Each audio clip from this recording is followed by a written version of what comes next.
This clip is brought to you by SaveWithConrad.com.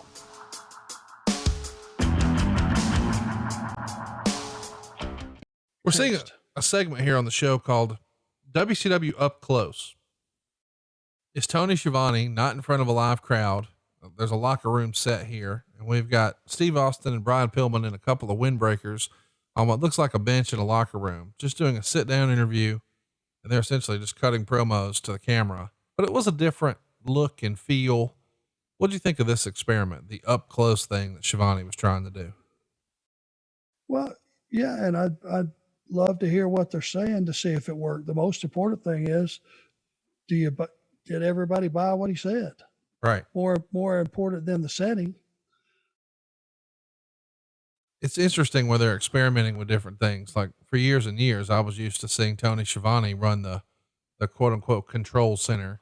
But when we just did the Super Brawl control center, it's Jim Ross, and the stand up that we all grew up with on TBS was Tony Schiavone. Here now, though, it was Larry Zbyszko and Jim Ross. It just feels like there's a lot of moving parts here in WCW. There's some political unrest, perhaps not only amongst the boys, but amongst the other on-air talent as well. Well, I'm telling you, the single biggest sabotaging of the company, in my mind, the biggest negative they could have ever done is when everybody's money got cut. Yeah.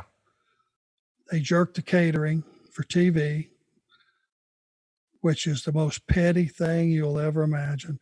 It went from having a decent catering, nothing that elaborate, grilled chicken breasts, whatever it was, salad, maybe a couple vegetables, to just literally a box lunch. Now, these are professional athletes. You expect them to be there all day. You got to feed these guys. Right. And when he cut everybody's money in half, man, it absolutely took the air right out of the company. I've never seen guys so down in my life. Pretty famous story of how he wanted to cut Brian Pillman's contract. And I believe as the story goes, he said something like, well, hey, if you don't take the pay cut, I'm just going to job you out every night. And supposedly Pillman said something like, great, I look forward to being the highest paid jobber in the business. Do you remember hearing that story? 100% happened. I heard it secondhand, but yes, it happened. I mean, you got to wonder, like, what were they even thinking with ultimatums like that? Well, it was a time that how many places were there to go? Right. The mentality would have been, hey, listen, it's still more money than they're qualified to make anywhere else in the natural world, right? Half is it's still a lot more they're going to make in any other job that they're qualified to. I can hear that conversation happening. But you take issue with that line of thinking. Yeah, because guys had worked, busted their ass for years, decades to get in a position to make a nice living, and to take it from them just because you can. Because other than creating revenue and figuring out what to do in a leadership role to where we're drawing more money, earning more money, hey, let's bring in someone that knows, about marketing, like, Vince has. Right. Let's get some money coming from that side. Other than cut everything, hell, let's don't cut everything. Let's expand. Figure out some other ways to, bring some revenue in. And it just, for a guy that had worked, his whole career to get up to a nice living and have guaranteed money and be able to plan their life, to suddenly have it 50% cut, unbelievable. It just destroys you. You just feel like shit on the bottom of somebody's shoe, to be honest with you. Well, I'm sure Bill Watts is trying to serve two masters. On the one hand, I'm sure he's being sort of rode hard about, hey, this company's never turned a profit. You've got to get, some of your expenses under control. At the same time, though, this is a television company and they're not paying for the programming. but all of the production expenses, come their way. So the creative accounting has always been an issue with Turner. Nobody will ever really know how much the bottom line really was. But as a small business owner, I can attest to the fact that if you're trying to affect the bottom line, you can do it one of two ways: either A, grow more business, or B, cut expenses. But you've got to either have a bigger top line gross, or you've got to cut some of those expenses. And when you start cutting expenses, it can't help but be negative. You're going to hurt people's feelings. They're going to be demoralized, and you might ruin some long-term relationships when people just lose their faith and confidence and trust in you. So he had to make some tough decisions, but I even myself find myself scratching my head. Like, how does he come to a guy like you and Bobby Eaton and say, you guys got to take a pay cut? Oh, by the way, here's Eric Watts. We're going to sign him and put him under contract. And, oh, we're going to debut Max Payne. It feels like if you really were in a spot where you're trying to save money, maybe you don't need to tinker with as many of these social experiments that you're hiring, and preserve the pay of the guys who are actually selling the tickets. Here was the conversation. And this says it all. He got me and Bobby in the room, and he said, let me just put it to you guys straight as I can. You guys are the best team in the company, probably in the world. And he said, but the problem is you guys have been here too long. Wow. So we're the best he has, but we've been there too long. So he says, you might want to go, somewhere else for a while. And I went, well, to be honest with you, Bill, there's nowhere to go. And he goes, yeah, that's probably true too. He says, I can keep you, but I'm going to have to cut your money in half. So for me, I immediately went into family mode and went, okay, well, I'm not going to make a rash decision. Just say yes right now. And so we accepted. Oh, so you did accept right then. You said yes, right then. Right then. And I said, well, when we left, Bobby went,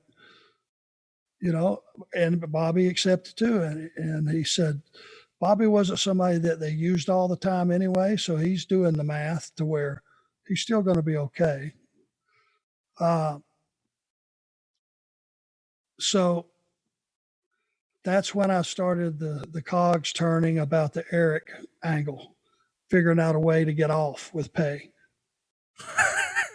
I love that you just revealed it was a grand scheme. I'll put over his kid, and then I can take a break and get paid to chill at the house for a little bit while I recover and hopefully ride this thing out.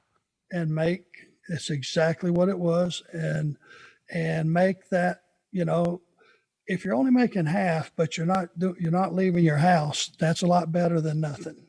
Yeah, that's pretty good. So that was the plan. It worked. And once that 2 years that they extended us at half pay was gone, I renegotiated to get my money back up.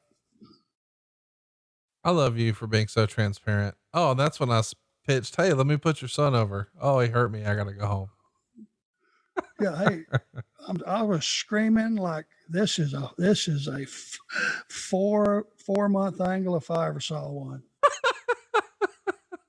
Who was doing the voiceovers in that era for y'all? Do you know who that was? I wasn't paying attention. Well, here we see Larry Zbyszko on the left, Bill Watts on the right. I got to tell you, I always imagined Bill Watts was being a much taller guy. I'm not saying that Larry and JR aren't big fellas, but the way you hear people talk about Bill Watts, I just expected him to be like 6'7" or something. Well, his persona made him 6'7". Right. And that's the way he wanted it. So he's addressing right now that Rick Rude hasn't been able to defend the title because he's been injured. So they're going to go ahead and strip him. So tonight, instead of crowning a number one contender for the United States title, whoever wins in these finals today with Ricky Steamboat and Dustin Rhodes, they become the actual United States champion. And then he's going to address the trouble that his son Eric has gotten in storyline here. Eric has been arrested, and you heard the announcer at the top of the show say It was a controversial arrest. So he's going to say, oh, you'll see the footage later today and I'll let you decide for yourself. How do you think Bill did as like a on camera GM or authority figure, if you will?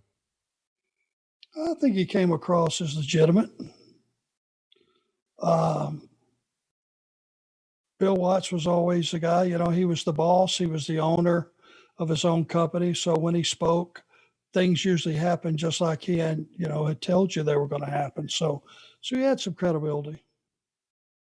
Do you think Chris Benoit, because he's not going to stick here. He's going to wind up leaving. He came in June of 92. And I think he finishes up not too long after Super Brawl. No, I guess it's Slamboree. Either way, he goes back to Japan and then winds up having a run in ECW in 94 and 95. And then he comes back to WCW in 95. Was this just Bill Watts? Maybe he didn't get guys like Benoit. Probably so. Anybody that didn't stay, it was because Bill didn't want them. It was clear that Dr. Death, and Gordy were more than welcome, and Steiner's more than welcome. He had a type that was his type, and it was Right. Tough guys, big, rugged, tough guys. And I don't think Benoit at that particular point in time would have been big enough for Watts. No, I'm not arguing that at all. I mean, clearly what you were doing was working, and so is this match. This is much better than I expected it to. I wanted to mention, Meltzer did a write-up about your gas station angle. He said, that angle with Eric Watts and Arn Anderson, where Watts put Anderson in the STF at the gas station, was pretty bad. It was a great idea, but it involved the wrong people. Actually, just the wrong person. Watts was booed heavily at every arena he appeared in this past week. It just doesn't work. The public just isn't going to buy him, and each attempt to change that fact just makes things more pathetic. It's time to give up on this experiment and either take him off television and have him learn at the B shows, or send him to Oregon or Japan, which his father's stigma won't prove to be his undoing. Even though Anderson was clearly the heel, the angle somehow got him even more over as a babyface. Sort of sums up what you were saying earlier. It was just not going to work because It's a force feed. Yeah. And the audience is smart enough, they spit it out. The idea, it was the right idea. And if I'd have did that same thing with a different baby face, could have got who knows how much mileage, Hey, it's Conrad Thompson. Thanks for checking out the podcast here on YouTube. Be sure to hit the subscribe button and the notifications bell so you get a notice anytime we upload some new content. And go save yourself some money right now. If you're in a 30-year loan or you have credit card debt, it's not a matter of if I can save you money. It's a matter of how much. Find out right now for free at SaveWithConrad.com.